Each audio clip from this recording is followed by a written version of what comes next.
Through tasting it, we try and really capture the essence of the brewer, the brewery, the region the beer was brewed in, and ultimately who and what the brewer was hoping to translate through this amazing liquid.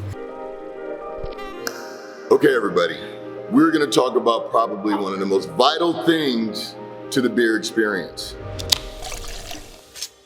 tasting it. Oh, the freedom of tasting beer. We're gonna jump into it. What's up, everybody? I'm Teo and I'm the head of brewing operations for Crowns Hops Brewing Company. I'm Beny Ashburn, the CEO for Crowns Hops Brewing Company. All right, so now you've been walked through malt, yeast, hops, and fruits and spices. Yes, and we're gonna take you through tasting craft beer as if you never tasted craft beer in your life. So let's go. Yeah, I'm just gonna go drink this. I'll be back. So look, first things first, what does this beer look like? Oh, that looks good. There's no other beverage that has quite the variation of color like beer does. I mean, you have styles like Pilsners that are light straw. You have stouts that are dark and sometimes so ink black that you can't even see through. Or an amber that's nice and roasty red looking.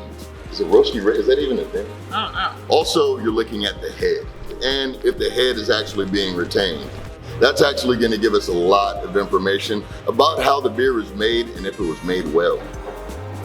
Now that you've looked at the beer, what is the very next step in the tasting experience? Aroma. The majority of the tasting experience is The smell. the smell. Smell.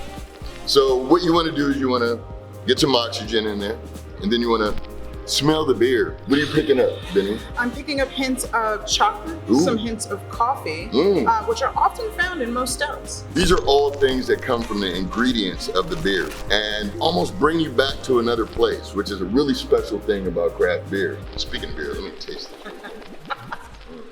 Because after all, this is tasting.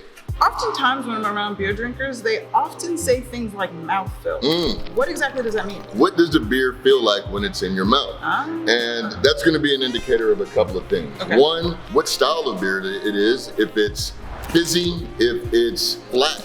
So it's kind of like textures. Absolutely, because that's an indicator of how bitter the beer is and what it does after you swallow the beer, something that comes from the hops. You can also identify how strong the beer is. If the beer is warm, if it's hot, that means that it's probably really high in ABV, which is alcohol by volume, a measurement that we use to gauge the strength of the beer. I'm gonna get some more mouthfeel. Through tasting it, we try and really capture the essence of the brewer, the brewery, the region the beer was brewed in, and ultimately who and what the brewer was hoping to translate through this amazing liquid. So next time you go out, make sure to follow these steps to taste the beer correctly, because that will dictate how amazing your craft beer experience is.